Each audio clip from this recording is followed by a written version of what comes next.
तो हमारे आलोच्य विषय चल रहा है पतित पावन अवतार अखिल रसामृत सिंधु पूर्ण ब्रह्म सनातन भगवान अनादिरादि गोविंद सर्व कारण कारणम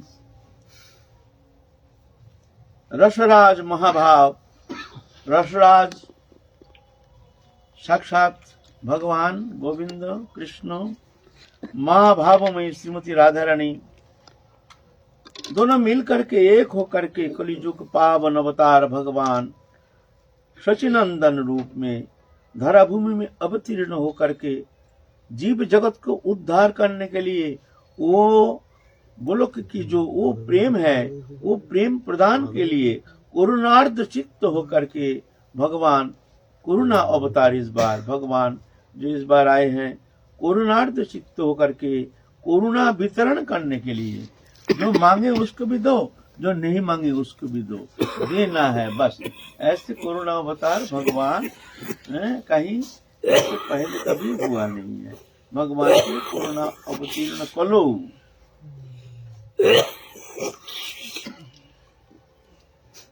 जब प्लावन आता है बाढ़ आता है नदी में प्लावन आता है बरसात के समय तो उस समय गंगा जल में बाढ़ आ जाता है भर करके गंगा जल आ करके सब छोटी जात बड़ी जात दिन भी से सबके घर घुस जाता है नीचे इलाका जो है वहां सब पानी गंगा जल पानी आकर के घुस जाता है गंगा किनारे जो रहते हैं ऐसे हैं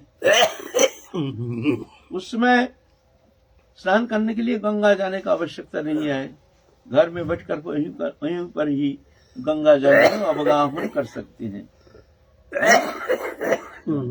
नहीं चाहने से भी घर के अंदर पानी घुस जाती है जब प्लावन आता है बरसात के समय गंगा नदी में जब प्लावन आता है ऐसा ही भगवान का अवतार अवतीर्ण समय उस समय भगवान मांगे ना मांगे पतित अयोग्य कैसे भी हो भगवान की वो करुणा दृष्टि एक बार उनके ऊपर गिरने से ही बस वो प्रेम प्राप्त करके धन्य हो जाती थी ऐसे भगवान की करुणा ऐसे कि भगवान कृष्ण चैतन्य महाप्रभु जब आपका झारखंड के रास्ते में गए हैं वृंदावन झारखंड है बिहार और बंगाल के वहाँ बीच में एक वन प्रदेश वन भूमि है झारखंड कहते हैं वहाँ पहले तो बड़े बड़े जानवर रहता था वहाँ सब जानवर महाप्रभु को देख करके आ गए सब शेर भालू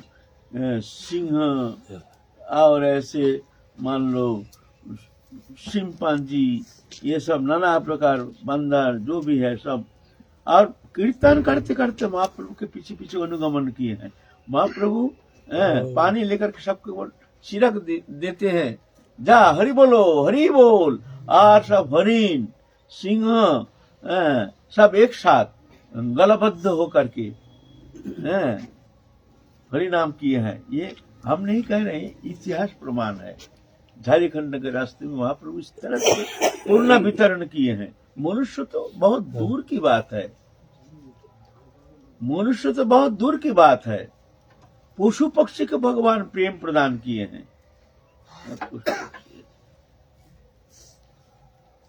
ऐसे करुणा भगवान है इस विषय में हम लोग आगे आलोचना करेंगे वही भगवान श्री कृष्ण चैतन्य महाप्रभु के पावन जीवन कहानी थोड़ा हम लोग आस्वादन करने के लिए यहाँ हम लोग कोशिश कर रहे हैं तो महाप्रभु विवाह कार्य संपन्न करके अब गृहस्थी बन गए हैं विद्याभ्यास कर रहे हैं अपने पाठशाला तो है नहीं वहाँ एक देवी मंदिर है उस देवी मंदिर के जो प्रांगण है वहाँ प्रशस्त स्थान है वहाँ पर ही क्लास करते हैं समस्त विद्या अध्यापना करते हैं विद्या शिक्षा प्रदान करते हैं बहुत सारे छात्र आते हैं वहाँ महाप्रभु के पास विद्या अध्ययन करने के लिए क्योंकि उस समय नवद्वीप था विद्या के एक श्रेष्ठ केंद्र। एक था काशीपुरी और एक था नवद्वीप। नवद्वीप में आते थे सब बड़े बड़े विद्वान विद्या शिक्षा के लिए, और वहां तत्कालीन उम्र में 16-17 साल होने से क्या होता है, विद्वत्ता के जैसे घनीभूत एक जीवंत स्वरूप साक्षात मूर्तिमंत विद्या महाप्रभु जैसे समस्त शास्त्रों जैसे कंठस्थ वहीं पर अध्यापना करते हैं, सबको विद्या शिक्षा देते हैं। ईश्वरपुरी भगवान के भौम लीला में गुरुदेव है। ये भी नित्य लीला से आए हैं, ये साधारण मनुष्य नहीं है। भगवान आनंद लीला करेंगे। लीला करने के लिए भगवान कभी अकेला आते नहीं है, समस्त पार्षदों को लेकर आते हैं। मनुष्य के साथ कभी लीला होती नहीं। लीला तो अपने पार्षदों के साथ ही होती है। लीला माने नाटक। जैसे मान लीजिए एक नाटक यहाँ मंचस्थ होना है तो क्या करेंगे, एक टीम आते हैं, जैसे बम्बई से कोई टीम लाया, थिएटर मंडली की टीम, तो वो अपने टीम लेके आते हैं, आकर के नाटक करके फिर जगह सबको आनंद वर्धन करके चले जाते हैं। ऐसे ही भगवान जब लीला करने के लिए आते हैं तो समस्त टीम लेके आते हैं, माने गोलोक धाम से समस्त टीम लेके आए थे महाप्रभु। ऐसे माधवेंद्र पुरी भी वो टीम में है महाप्रभु के पार्षद, लेकिन वहां परम गुरुदेव बन के आए हैं माधवेंद्र पुरी। और माधवेंद्र पुरी ही प्रथम महाप्रभु के प्रेम धर्म का जो प्रचार के धारक वाहक रूप में पहले माधवेंद्र पुरी आए हैं। इनके संबंध में किंचित क्या कहे, ये बड़े विरक्त थे, महान विरक्ति, अजाचक वृत्ति, किसी से मांगते नहीं, किसी से मांगते नहीं। यदृच्छल संतुष्ट दंधाति विमत्सर सिद्ध सिद्ध कृत्यापि न निबद्धते। जैसे मिल जाए उसी में संतुष्ट हो। मिला तो ठीक है, नहीं मिला तो कोई दुख नहीं। ऐसे परम संतोषी प्रेम में ही निमग्न, भगवत प्रेम चिंतन में ही उनके तनुमान सब भगवत चिंतन में ही एकदम परिपूर्ण रूप से वो प्रेम आस्वादन करते हैं। भूख प्यास तो रहता ही नहीं है। जब मनुष्य जब आनंद की उस सीमा पर पहुंच जाते हैं उस समय साधारणतः भूख प्यास रहता नहीं है। वो कृष्ण प्रेम का रस एक थोड़ा सा भी किंचित मात्र किसी के अंदर, कोई साधक के अंदर किंचित मात्र समय के लिए भी अनुप्रवेश हो जाए तो उसका भूख प्यास खत्म हो जाता है, उसमें वो परमानंद में निमग्न रहते हैं। हमारे गुरु जी थे, हम देखे हैं, सारा दिन में कुछ खाते नहीं थे। सुबह चटक भर दूध लेते थे, उसमें थोड़ा ये किशमिश देते थे, किशमिश ना, ये मुनक्का दे करके थोड़ा सा साबू भी 2-4 दाना साबू देते थे, पाव भर। वो भी नहीं, वही तो दो घूंट लेकर के छोड़ देते थे। और संध्या के समय कोटू चून के जो आटा का जो रोटी, 2 रोटी इतनी छोटी छोटी, पतला इतनी छोटी छोटी, 1-2 रोटी बस हो गया। थोड़ा सा कैसे जीवन धारण कर, लेकिन परम संतुष्ट, परम तृप्त, हर समय सदा तृप्त। रात को कभी हमने देखे नहीं है जो हमारे गुरुदेव कभी शयन किए हैं, सारी रात जागे रहते थे। कभी देखे नहीं है निद्रित अवस्था में हम गुरुदेव के साथ रहते थे, गुरुदेव के पास हम सोते थे, सारी रात हम ही सोते थे। जब से राधा की कृपा से गुरुदेव हमको स्वीकार किए हैं दास रूप में, तब से हम गुरुदेव के सानिध्य में रहते थे। कभी हम निद्रित होने देखा ही नहीं सारी रात, कभी ना दिन ना रात। दिन में तो सोते ऐसे भी नहीं करते थे, कभी हिलान देकर क्योंकि नहीं, ऐसा नहीं, ऐसे ही बैठे रहते थे। और तो जंगल में, वहां तो कभी घर में, कहीं कोठी में, कहीं आश्रम में रहते ही नहीं थे, जंगल में। तो हम देखे हैं कैसे तृप्त हैं हम लोग। तो इतना भैंस जैसे खाते हैं, इतना खाना चाहिए, ये चाहिए, वो चाहिए, बढ़िया सब्जी चाहिए, बढ़िया मेवा मिठाई चाहिए, लेकिन ऐसा नहीं।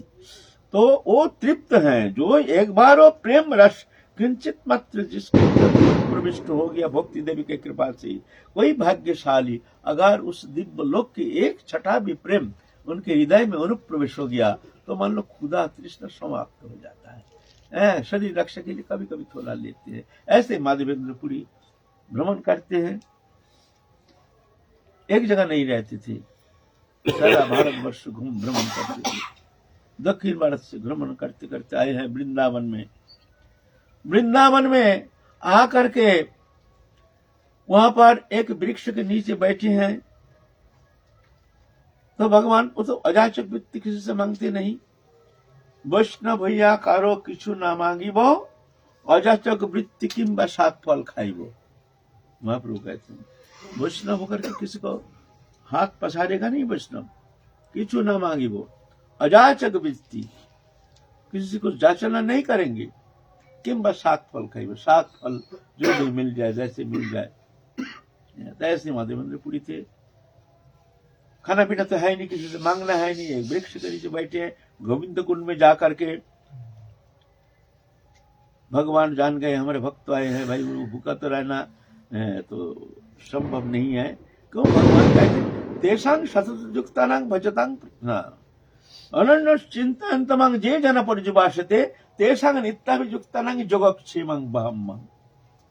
भगवान कहते हैं जो अनन्य भाव से जो मेरे शरण में रहकर मेरे चिंतन करते हैं, मैं उसके योगक्षेम मैं बहन करता हूं। योग माने, योग शब्द का माने है अलब्ध वस्तु के संस्थान। अलब्ध वस्तु माने जो प्रयोजन है। मान लीजिए हमारा खाना जरूरत है, भगवान खाना पहुंचा देंगे। हमारा ये जरूरत है, भगवान खुद स्वयं पहुंचा देंगे। अलब्ध वस्तु का संस्थान इसको कहते हैं योग, और क्षेम कहते हैं लब्ध वस्तु का संरक्षण। जो हमारे लिए जरूरत है वो संरक्षण होता है, भगवान प्रभु करते हैं। माधवेंद्र पुरी किसी से मांगते नहीं है, जदृश चला संतुष्ट, जैसे मिल जाए। भगवान एक घड़ा दूध लेके आए हैं, छोटा सा एक लोटा, ऐसे घड़ा जैसे एक लोटा दूध लेके आए हैं। बाबा ए बाबा ए बाबा, बाबा तो ध्यान मग्न है। ए बाबा, देखा एक छोटा सा बालक, बड़े सुंदर दिव्य दर्शन, आहा, देखते ही प्राण जैसे मन को हरण करके ले जाता है। कितना दिव्य दर्शन, अच्छा लगता है। बेटा तू कहां से है, क्या बात है? बाबा हमारे मैया ने ये दूध भेजा है, ये दूध को पी लो। अरे हम यहाँ बैठे हैं, तुम्हारा मैया कैसे जान गई है कि हम भूखे हैं, हमको दूध चाहिए? बाबा ये तो पता नहीं, मैया ने कह दिया जी, वहां बाबा बैठे हैं, बाबा को ये दूध लिया, ले जा। हम ले आए हैं, तुम पी लो। हो सकता है शायद आते समय देख लिया कोई संत बैठे हैं। ये तो ब्रज में तो घर घर में गाय है, पहले अभी भी है।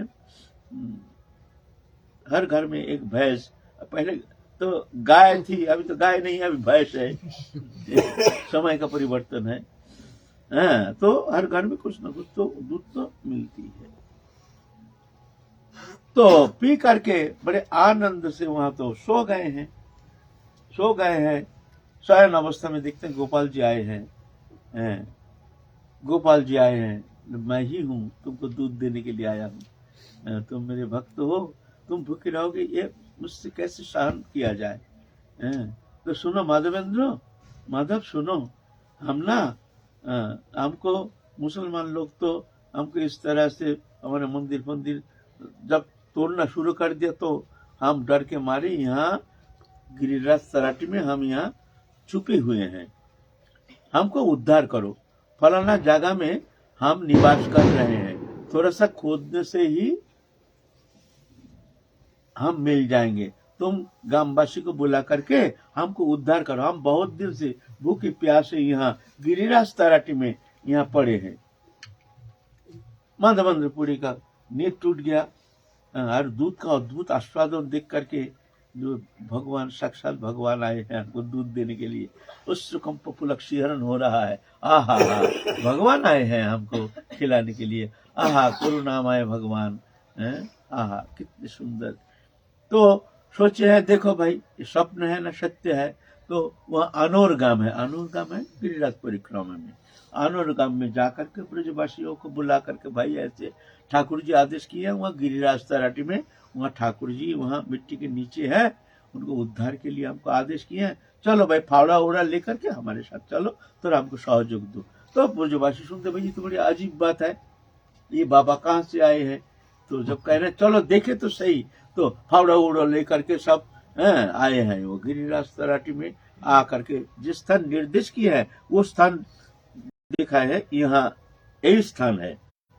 वहीं पर खोदते खोदते वहां से नीचे से गोपाल जी, सुंदर गोपाल जी, जो गोपाल जी अभी नाथद्वार में जैसा हाथ ऊंचा करके ऐसा है ना एक विग्रह नाथद्वार में जो है ना वही विग्रह अभी नाथद्वार है, वो विग्रह उद्धार किए हैं। बड़े प्रसन्न बड़े सुंदर सब ब्रजवासी बड़ा आनंद में एकदम निमग्न हो गए। तो ले करके बड़े आदर के साथ वो अनवर के पास ऊपर में देखेंगे पुराना मंदिर है, वहाँ एक पुराना मंदिर है ऊपर में गिरिराज के ऊपर पुराना मंदिर है अनवर के पास। वहां पर मंदिर स्थापना करके वहां जाके गिरिराज को प्रतिष्ठा किए है करके फिर जाके ब्राह्मण बुला करके और ये खबर सुन करके जो गोपाल जी प्रकट हुए हैं सुन करके मथुरा से भी बड़े बड़े सेठ पैसा वाला भी आए हैं। सबके भीतर में एक भगवती भावना भक्ति भावना बहुत प्रबल थी, लेकिन अभी तो धीरे धीरे लुप्त होते जा रहा है। पाश्चात्य शिक्षा के प्रभाव से धीरे धीरे ये मनुष्य के भीतर से भक्ति भावना का जो स्रोत है धीरे धीरे वो लुप्त होते जा रहा है। ऐसे पहले ऐसे नहीं था, घर घर में ब्रज के घर घर में खूब भगवती भावना भजन पूजन उपासना एक भक्ति भावना का स्रोत देखने में आता था। तो मथुरा से आए हैं बड़े बड़े सेठ, खबर पा करके आकर के मंदिर बना दिए हैं। कोई तो रोशनी का व्यवस्था कर रहे हैं, कोई नौकर चाकर का व्यवस्था कर रहे हैं। इस तरह से बड़े सुंदर अल्प समय का बना करके वहां पर गोपाल जी को स्थापना किए हैं। अब पूजा बढ़िया सुंदर तरह से पूजा चल रहा है। अब गोपाल जी एक दिन स्वप्नादेश किए हैं, गोपाल महादेवेंद्र हमको तो बड़ा गर्मी मौसम में हमको बड़ा गर्म लगता है, तो हमारे लिए थोड़ा चंदन मंगा लाओ, चंदन लाओ कहीं से, तुम जगन्नाथपुरी जाओ वहां चंदन मिलेगा, चंदन ले आओ, चंदन लेपन करके घिस करके चंदन लेपन करो हमारे अंग में, इसमें हमारे अंग शीतल हो जाएगा, तुम जाओ। ये भगवान की लीला, भगवान का गर्म लगता है, भगवान की तो सृष्टि है समझते हैं, भगवान को ठंडा गर्म लगता है ना, ये तो भगवान की लीला है, भक्तों को सुख देने के लिए, सेवा सुख आस्वादन कराने के लिए भगवान इस तरह से मानवोचित लीला प्रकटन करते हैं। भगवान का भूख लगता है, प्यास लगता है, ठंडी लगती है, गर्मी लगती है, ये भगवान की लीला चित्त विनोद भक्त के साथ इस तरह से भगवान आनंद लीला करते हैं, भक्त को सुख देते हैं, तत्सहित भगवान स्वयं सुख प्राप्त करते हैं। फिर माधवेंद्रपुरी वहां से पैदल चले गए, जाते जाते जाते जाते रेमुना चले गए। रेमुना, रेमुना है उड़ीसा के अंदर, रेमुना। रेमुना जाकर के वो तो अजाचक वृत्ति मंदिर में, वहां कुल्ला में ना भोग लगता है, खीर भोग लगता है, दूध को पका करके उसमें कुल्ला में भर देते हैं, गाढ़ा गाढ़ा दूध वो गाढ़ा हो जाता है और अद्भुत उसको सेंट, टेस्ट भी बड़ा अद्भुत है। आप जो अगर कभी आस्वादन किए हैं रेमुना के वो गोपीनाथ की जो खीर है, अगर कोई खाए है तो उसको पता है कितना सुंदर होता है रेमुना की खीर। और लड्डू तो हम लोग पंगत में कितना खाते हैं यहाँ तहाँ। अच्छा, अब लड्डू का नाम सुनने से बोले नहीं भाई लड्डू ले जाओ, लड्डू कोई पसंद भी करता नहीं है, लेकिन जयपुर गोविंद मंदिर का लड्डू खाए हैं, एक लड्डू खाने से पता चलेगा लड्डू का इतना टेस्ट कैसे होता है। घी का लड्डू है, लेकिन गोविंद जी का जो लड्डू है, ऐसे लड्डू आपको दुनिया भर में कहीं मिलेगा नहीं। चावल तो आप हर जगह खाते हैं, दाल चावल नाम सुनने से दूर, ये दाल चावल कौन खाएगा, हर दो मिठाई पिटाई हो तो लाओ, जगन्नाथपुरी का दाल चावल खाया है ना?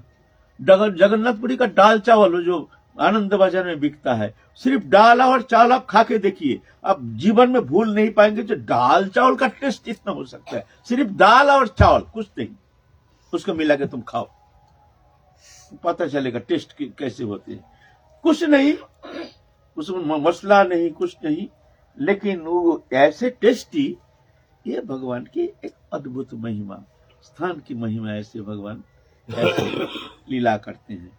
तो ऐसी खीरचोरा गोपीनाथ में भोग लगाए हैं, नाम है खीरचोरा गोपीनाथ, पीछे नाम हुआ है, पहले तो गोपीनाथ था नाम। माधवेंद्रपुरी बैठे हैं, अब वो खीर भोग बना रहे हैं ना, तो उसका सुगंध आ गया नाक में।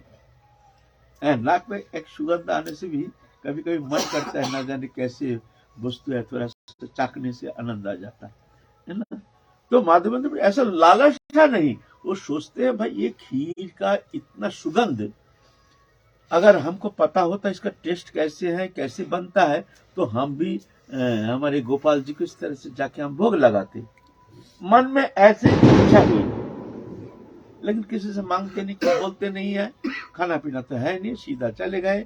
वहां पर एक बाजार था, बाजार माने हाट, तो वहां वो हाट माने ऐसे परमानेंट कोई दुकान नहीं है, सप्ताह में एक दिन 2 दिन बाजार लगता है। दुकानदार सामान लेके वहां उस दिन बैठते हैं, पेट जैसे कहते हैं ना, वहां सब फिर 2-4 घंटा वहां पेट लगता है, फिर संध्या के समय सब चल देते हैं घर, ऐसा है। ऐसे परमानेंट कोई दुकान फुकान होता नहीं है, उसको ऐसे बाजार कहते हैं। तो ऐसे खुला बाजार में जाकर के माधवेंद्रपुरी सो रहे हैं, और मंदिर में गोपीनाथ मंदिर में पुजारी भोग लगा करके जाके सो गए हैं। रात हो गया, रात में गोपाल जी स्वप्नादेश करते हैं पुजारी को, जे पुजारी उठो उठो उठो, यहाँ बाजार में माधवेंद्रपुरी नाम के हमारे एक भक्त है, और हमने एक खीर के कुल्ला हमने मंदिर में, हम अपने अंचल में हम छुपा के रखे हैं, उस कुल्ला खीर लेकर के तुम अभी उठो, दरवाजा खोल के जाके माधवेंद्रपुरी को दो। मन में सोचा है ना माधवेंद्रपुरी, जैसे एक कुल्ला मिलने से कैसी इसका टेस्ट है जान करके फिर हम ऐसे भोग लगाते ठाकुर जी के लिए, अपने जीवा के लिए नहीं। पुजारी सोचते हैं भाई ये कैसे सपना है, कौन है माधवेंद्रपुरी, पता नहीं, और सही है कि झूठा है। फिर उठ करके आचमन उचमन करके मंत्र स्नान करके दरवाजा खोल के भीतर प्रवेश करके भगवान का अंचल हटाया, देखते इतना बड़ा कुल्ला, खीर का कुल्ला, आधा किलो का कुल्ला ले करके वो ठाकुर जी चुरा के रख दिए हैं। तो कुल्ला लेकर के आप ले गए, कुल्ला तो मिल गया, अब माधवेंद्रपुरी वो कहाँ है, वो कैसे मिलेंगे? तो बाजार में जाकर के चिल्ला रहे, भाई यहाँ कौन है माधवपुरी, भाई कौन है भाई, यहाँ है कोई माधवेंद्रपुरी, देखो तुम्हारे लिए गोपीनाथ खीर कोई लचूड़ी, कहाँ है माधवेंद्रपुरी, तुम्हारे लिए गोपीनाथ खीर कोई लचूड़ी, चोड़ी है तो बांग्ला भाषा, उड़िया भाषा चोड़ी, तुम्हारे लिए गोपीनाथ खीर कोई लचोड़ी। माधवेंद्रपुरी के कान में हो तो सो रहे थे बाजार में, एकांत तो भूख भी लग गया था, और अजाचक वृत्ति प्रभु जी के प्रेम में चिंतन में ही उनके पूर्णानंद हैं, जिसके हम लोग जो भूख प्यास देहोदयिक विषय जो सुख प्राप्त करते हैं ना, ये मन के द्वारा। जब तक हमारे शरीर में आत्मबुद्धि है, शरीर में आत्मबुद्धि के कारण हमारे अहंकार है, अहंकार जो जागृत है, अहंकार के कारण अहंकार का साथ मन बुद्धि चित्त ये एक साथ रहता है। शरीर में आत्मबुद्धि के कारण शरीर में आसक्ति, आसक्ति के कारण मन हमारे शरीर को सुख देने के लिए चिंतन करता है, मन चिंतन करता है, बुद्धि निश्चय करता है, अहंकार कर्ता बन के वो कर्म का फल को भोगता है। ये फॉर्मूला है प्रकरण। लेकिन जिसका मन भगवत चरण में लग गया है, भगवत चरण में लगने से शरीर में हमारी जो आत्मबुद्धि, शरीर के प्रति हमारी जो प्रीति, अपनापन, देहोदयी वस्तु विषय में जो हमारे तादात्म्यता, भगवत चरण में जब मन तल्लीन हो जाता है तो ये रहता नहीं है। हम आंख के द्वारा देखते नहीं है, हम मन के द्वारा देखते हैं। मन जब आंख के साथ जो संयुक्त होता है तभी जाके आंख हम देखते हैं आंख से।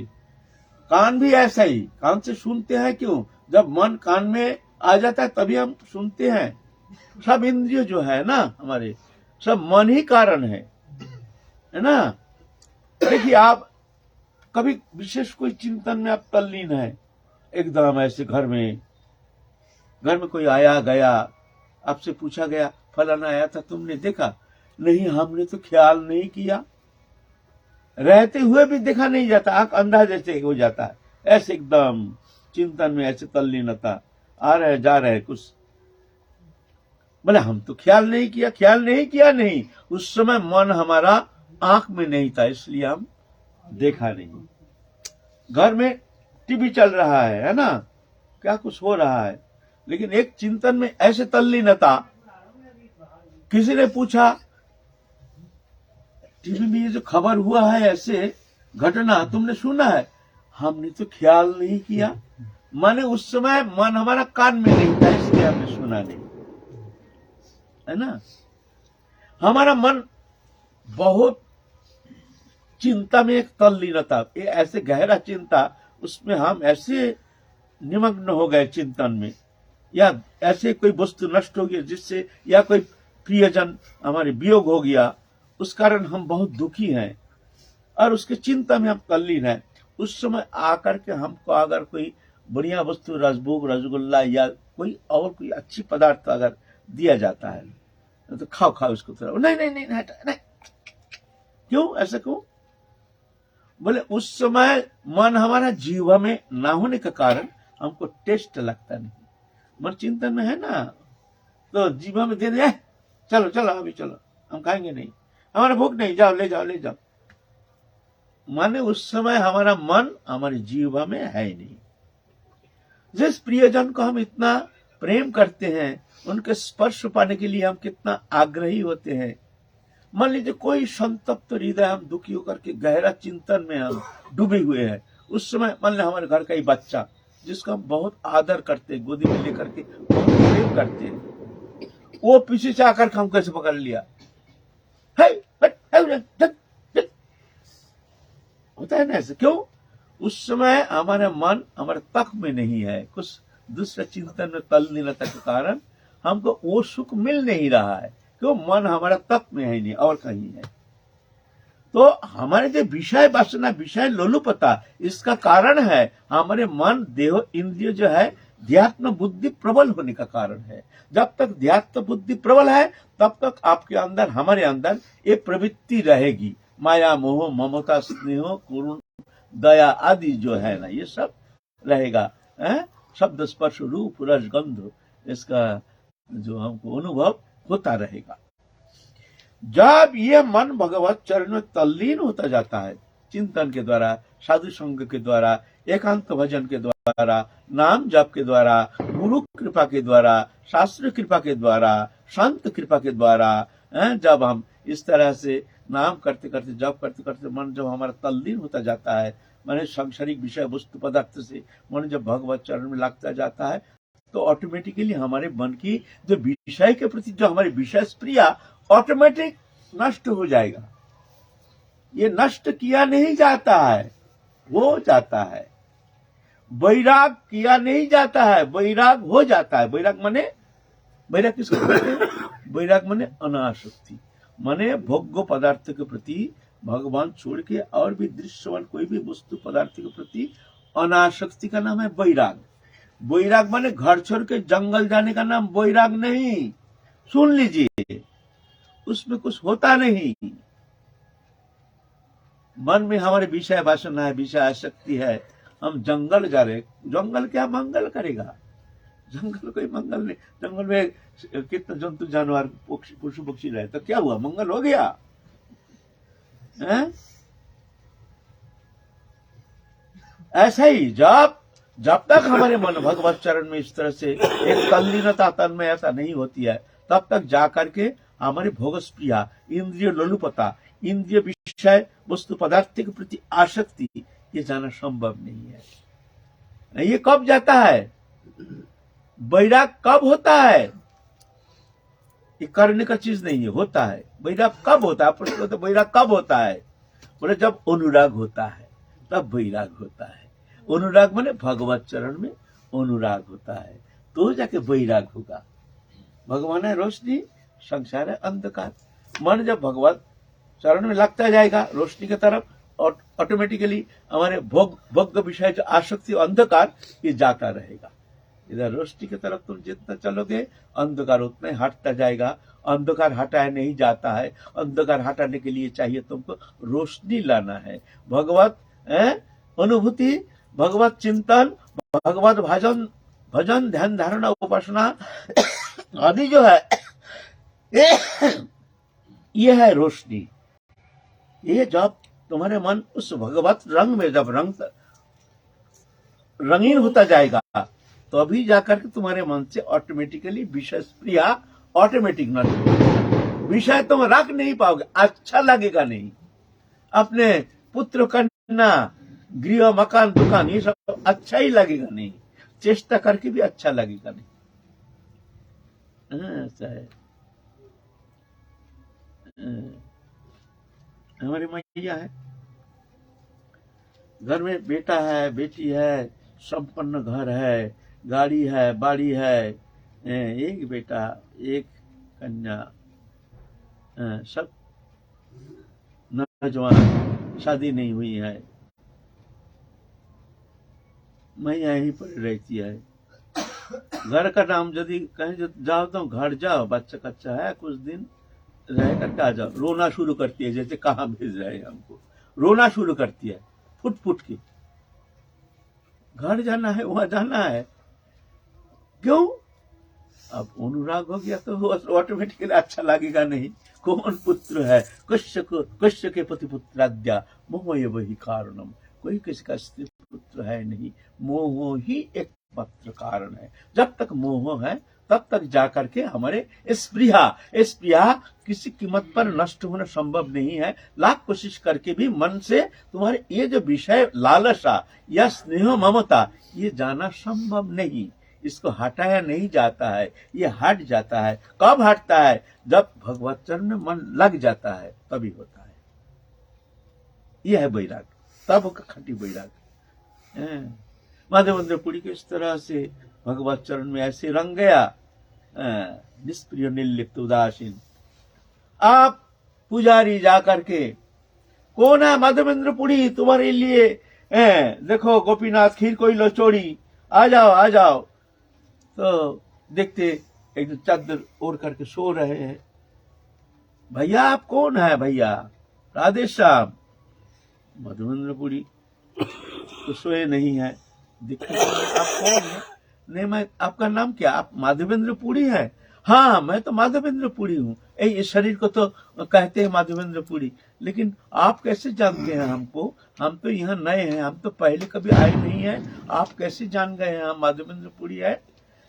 अरे आप तो बड़े भाग्यशाली है। हम लोग इतना दिन पूजा करते हैं, ठाकुर के चरण में पड़े रहते हैं, हमारे बाल बच्चा खानदान हमारे गोपीनाथ की पूजा करते आ रहे हैं। कभी तो हमको ऐसे प्रेम तो मिला नहीं ठाकुर जी का। लेकिन देखो ठाकुर जी आपके लिए एक खीर चोरी करके रखा है। बोले जाओ, हमारे भक्त है माधवेंद्र पुरी पड़ा है बाजार में, उनको दे के आ जाओ। अरे आप तो बड़ा भाग्यशाली, हम पर कृपा करो महाराज, हमको दया करो। माधवेंद्र पुरी खीर लेकर चिंतन करते हैं, देखो हमने बड़ा गलती किया है। मन में थोड़ा इच्छा हुई कि हमको थोड़ा वो खीर मिल जाए तो फिर हम गोपाल जी का ऐसे भोग लगाएंगे। लेकिन ये भी इच्छा नहीं होनी चाहिए, क्योंकि भक्त के मन में कोई इच्छा होने से भगवान उसको पूर्ण करने के लिए तैयार हो जाते हैं। चाहे कैसे भी इच्छा हो, मन में आया कि मान लो वो पूर्ण कर देंगे भगवान। शुभ हो चाहे अशुभ हो। बोलो अशुभ भी होता है? हाँ अशुभ भी होता है। वो अशुभ नहीं, उसका दुष्परिणाम दिखा करके फिर उसको सचेत कर देते। ऐसे इच्छा नहीं करना, ऐसे इच्छा नहीं करना, दुष्परिणाम दिखाते हैं। इच्छा भी पूर्ण करते हैं, कोई भी इच्छा।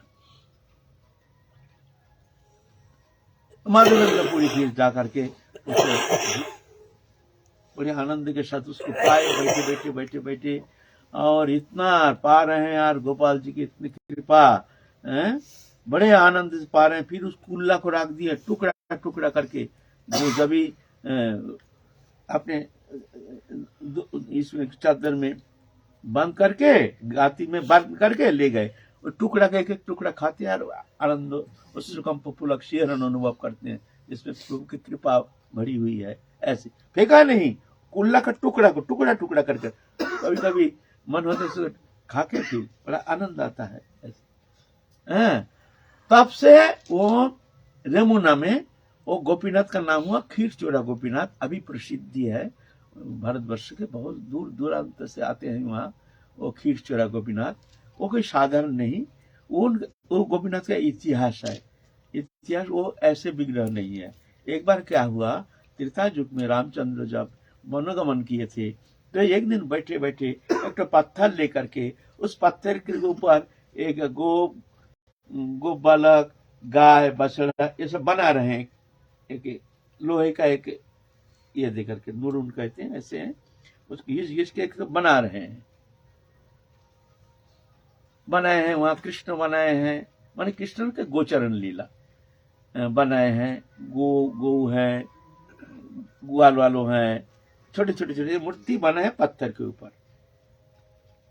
माता जगत जननी सीता माता आके पीछे से देख रहे हैं रामचंद्र जी क्या कर रहे हैं। जंगल में है ना, काम तो कुछ है नहीं।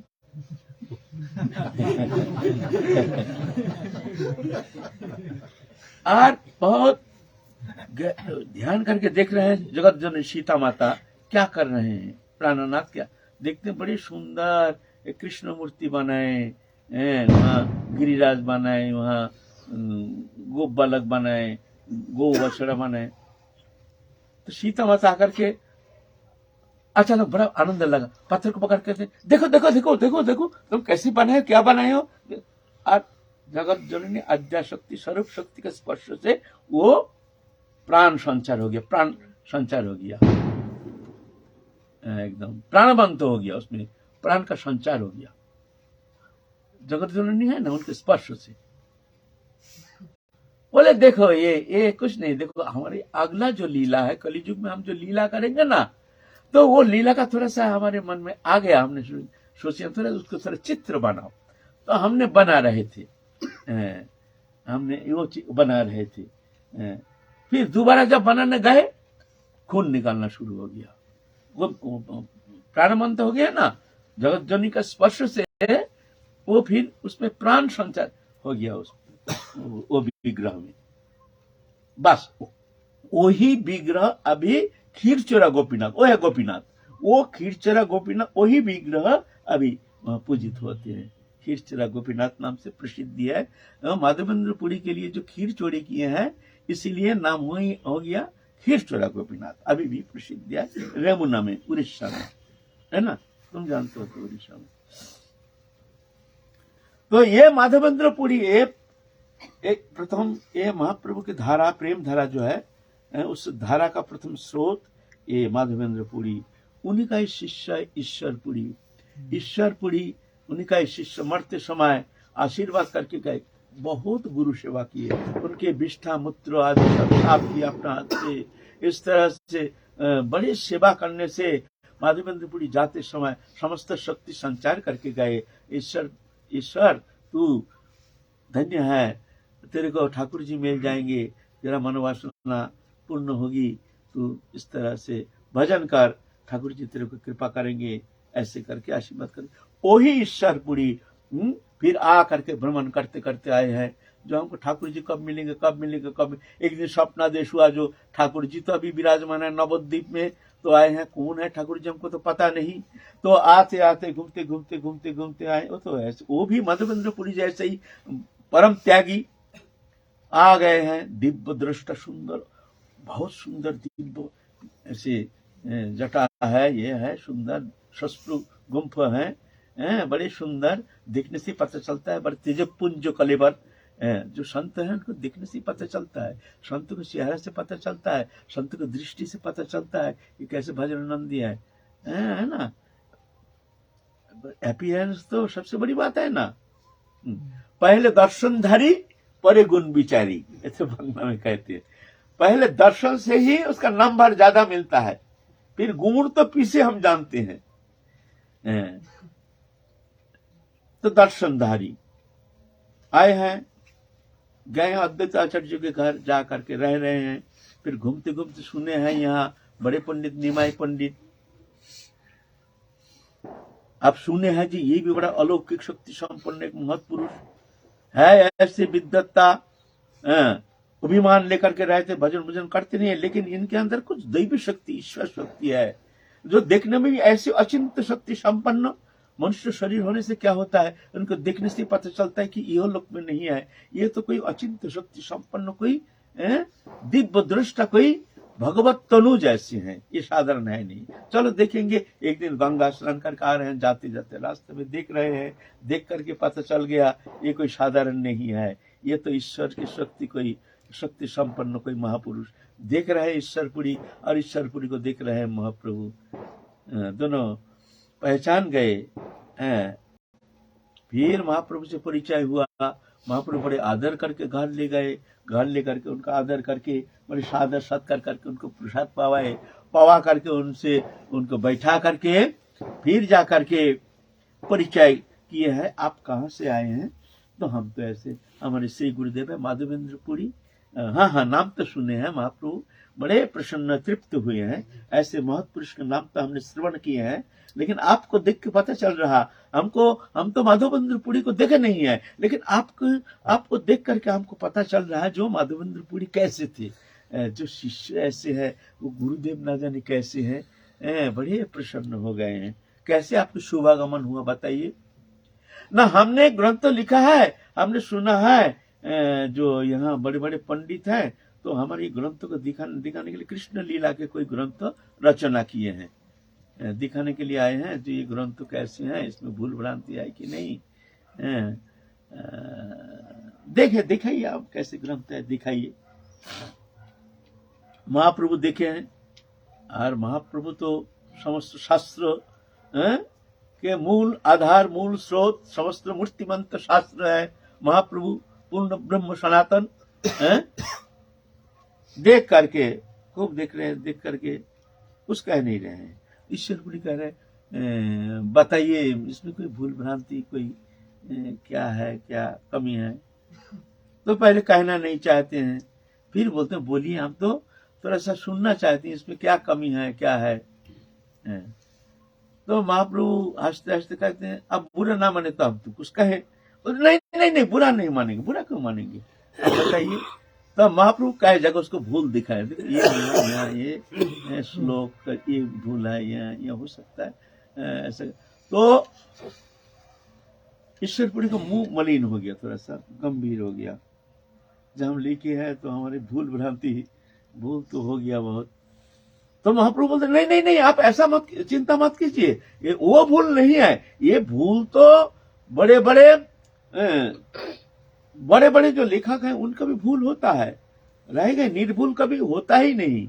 आप चिंता मत कीजिए, भक्त जैसे रचना किए हैं, ये रचना अत्युत्तम है, इसमें कोई संदेह नहीं है। भक्तों कैसे भी लिखते हैं, भगवान उसी में प्रसन्न हो जाते हैं। अज्ञ बदति विष्णाय विज्ञ बदति विष्णवे उभयस्तु समं पुण्यं भावग्राही जनार्दन।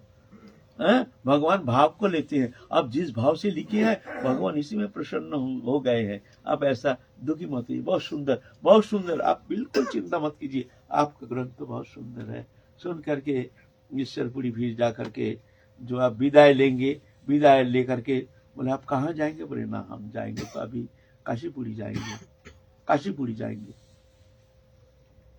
ना गया जाएंगे, पहले गया जाएंगे, वहां जाकर के वहां से काशीपुरी जाएंगे, तो आके मिलना कभी। हाँ, महाप्रभु कहते हैं हाँ हमको भी मौका मिले तो हम भी, इच्छा है हमको गया जाने का, वहाँ पिंडदान करने का, हमारे पूर्व पुरुष के लिए हमको पिंडदान करने की इच्छा है।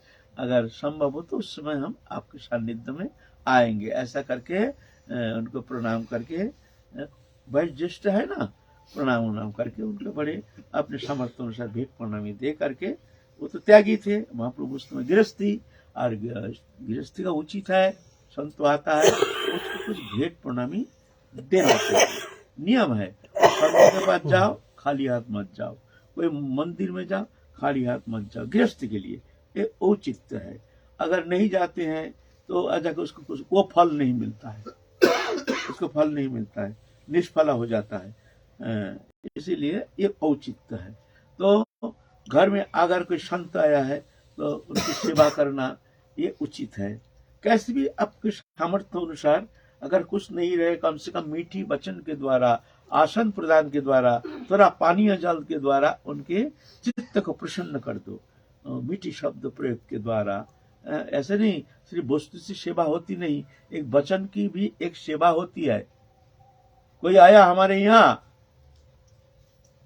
हमने कोई बातचीत नहीं कुछ नहीं, बैठे हैं और मान लो कोई संत आके बैठा है, ए बाबा का प्रसाद दे दो, 56 नमक दे दिया, उन्हें ना उनको सादा सत्कार किया ना कुछ किया और बाबा खा के चले गए, ये सेवा नहीं होता है। ऐसा सेवा नहीं होती है। सेवा बहुत कठिन चीज है, भजन से भी सेवा कठिन है, लेकिन सेवा का नंबर ज्यादा है। भजन का उतना नंबर नहीं है जितना कि सेवा का नंबर है। जे में भक्त जना पार्थ न भक्त ते जना मत भक्त जे में भक्त स्ते में भक्त उत्तम मता। मेरे को जो भजन करता है, भक्ति करता है, उसको मैं भक्त नहीं मानता हूँ। मेरा भक्त उससे जो प्रेम करता है, सेवा करता है, मैं उसको उत्तम भक्त मानता हूँ। सिद्धिर भवति वनेति संशय अच्युत सेविनाम निःसंशयस्तु तद्भक्त परिचर्या रतात्मनाम। सिद्धि होगी कि नहीं, जो भगवान का भजन करते हैं उसमें संदेह है, हो सकता है नहीं भी हो सकता है, कब होगा कोई गारंटी नहीं, लेकिन निःसंशयस्तु कोई संदेह नहीं है। उनके भक्त की सेवा में जो रहते हैं वो उनकी सिद्धि में कोई संदेह नहीं। भगवान कहते हैं, शास्त्र कहते हैं, हम नहीं कह रहे हैं, ये नहीं कहना जो बाबा कह रहे हैं, बाबा नहीं कह रहे हैं, ये शास्त्र कहते हैं। इसीलिए एक वैष्णव सेवा परम उपाय, संत सेवा वैष्णव सेवा ये सबसे उत्तम उपाय है, भजन से भी बढ़कर है। भक्त प्रसन्नता भजन से बहुत बढ़कर है। आप सेवा कर रहे हैं, ना जाने कौन ऐसे महत्पुरुष, कभी मान लो सेवा करते करते उनके हृदय में थोड़ा सा आपके प्रति एक करुणा उद्रेक हो गया, तो मान लो बाजी मार दिया, वो भक्त प्रसन्न हो गया, भगवान प्रसन्न हो जाएंगे। अरे हमारे भक्त को ऐसे सेवा करके प्रसन्न कर दिया, जा ये ले तू अष्ट सिद्धि नमन, जो तेरा मन चाहे तो देने के लिए भगवान तैयार हो जाते हैं, है ना। इसीलिए ऐसे वैष्णव सेवा परम उपाय। भगवान कहते हैं जितना उपाय है भगवत प्राप्ति साधना का, जितना उपाय है वैष्णव सेवा संत सेवा यह सर्वोत्तम उपाय। मने भजी बारे जार अच्छे विलास से भजुक अमर मंगल प्रिय दास। मेरे भजन करने का जिसकी इच्छा है, मेरा भजन नहीं करना, मेरा भक्त का सेवा करना, उसमें हम प्रसन्न हो जाएंगे। भजन करके तुम उतना जल्दी हमारे पास पहुंच नहीं पाओगे, हमारे भक्त की सेवा करके बहुत जल्दी तुम पहुंच जाओगे अगर तुम दिल से करोगे। हाँ, प्रधान वस्तु है वह श्रद्धा। अश्रद्धया हुतं दत्तं तपस्तप्तं कृतांच जात औषधि इति उच्यते प्रत्युना प्रत्युना। अश्रद्धा के साथ कोई भी कर्म किया जाता है, ना इस लोक न परलोक में कोई मंगलप्रद होता है। इसलिए श्रद्धा, पहले श्रद्धा होनी चाहिए। अगर आपका श्रद्धा नहीं है, खबरदार संत सेवा करने जाना नहीं, अपराध हो जाएगा, दोष दृष्टि आ जाएगी। श्रद्धा नहीं है ना, श्रद्धा नहीं करने से दोष दृष्टि आ जाएगी। अरे ये क्या संत, ये तो क्या भजन करता है, ये तो ऐसे ही डोलता है, देखो ना इतना चावल खा गया, 10-10 रसगुल्ला खा गया, ये कोई संत है? 10-10 रसगुल्ला खा गया, अभी बोलता और दो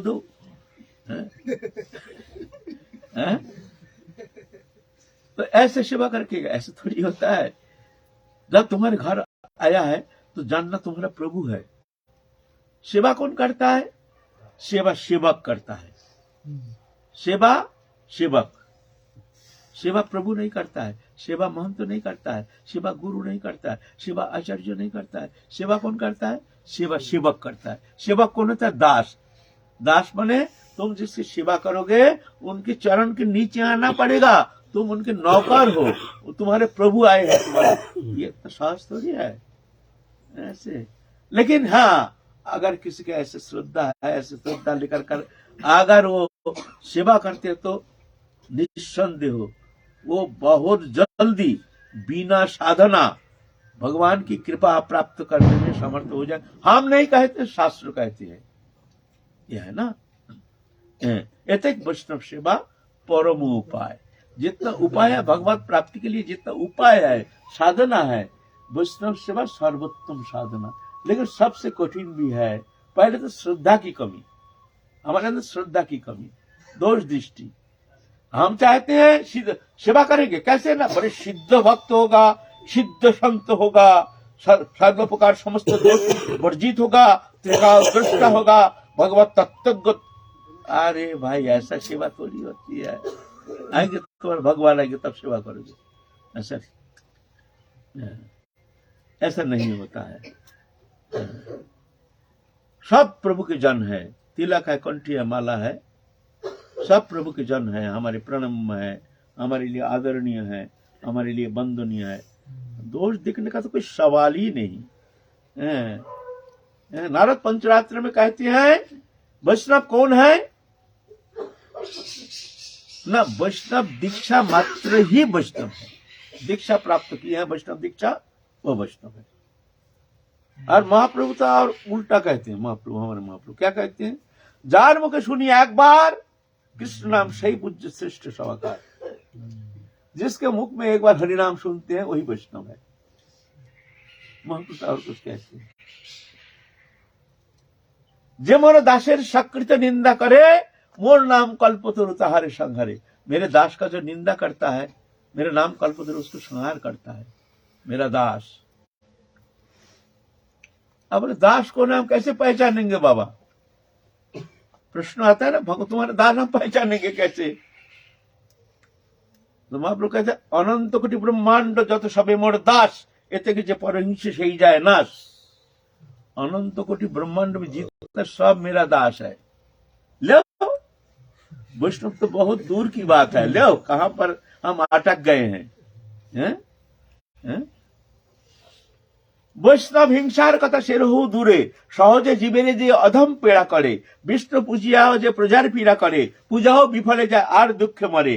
सर्वभूति आसे श्री विष्णु ना जानिया, विष्णु पूजा करे अति प्राकृत हইয়া। एक हस्ते जान विप्र चरण पाखाले, एक हस्ते ढाले हमारे माथाए कपाले।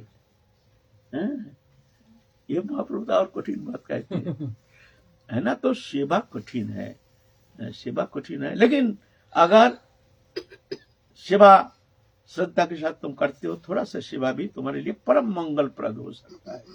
बहुत सरल उपाय है, सहज उपाय है, सरस उपाय है सेवा। तो महाप्रभु ऐसी गृहस्थी लीला करते हैं। मगर महाप्रभु ईश्वरपुरी को यथोचित सेवा करके, उनके पूर्ण रूप में तृप्त करा करके, फिर भेंट वर्णा में कुछ दे करके, फिर उनको विदाई दे करके, जब हम मिलेंगे, आपसे मिलेंगे कभी, हमको गया आने का बड़ी इच्छा है मन में। हमको पितृकार्य करने के लिए गया आने की विचार है। तो अगर संभव हो हम आपके सानिध्य में आने के लिए प्रयत्न करेंगे। ऐसा करके बड़े खुशी से विदाई दे दिया। ईश्वरपुरी भी जाते जाते निमाई पंडित का जो स्वरूप है वो देख करके उनके हृदय में ऐसे बैठ गया जैसे हमको क्या मिल गया है, जैसे हमको अखंड आनंद सिंधु का स्रोत मिल गया। अनंत अखंड सच्चिदानंद आनंद सिंधु का वो स्रोत जैसे मिल गया। जा रहे हैं, आहा कौन है ये निमाई पंडित, आहा कैसे भी हो, कुछ भी हो, हमारे संतप्त हृदय को शांत कर दिया। धन्य हो करते करते ईश्वरपुरी तो चले गए, कृतार्थ हो गए। फिर हम लोग चलेंगे, अब महाप्रभु काल फिर और लीला करेंगे। इस तरह से हम लोग धीरे धीरे चलेंगे। महाप्रभु की आनंद लीला, उस लीला में हम भी एक पार्ट लेकर के उनको अनुसरण करेंगे, उनको अनुशीलन करेंगे, उनको चिंतन करेंगे, उनके ध्यान धारणा के द्वारा उनकी उपासना करेंगे। जय जय श्री राधे श्याम निताय गौर हरि। सद्गुरुदेव भगवान की जय।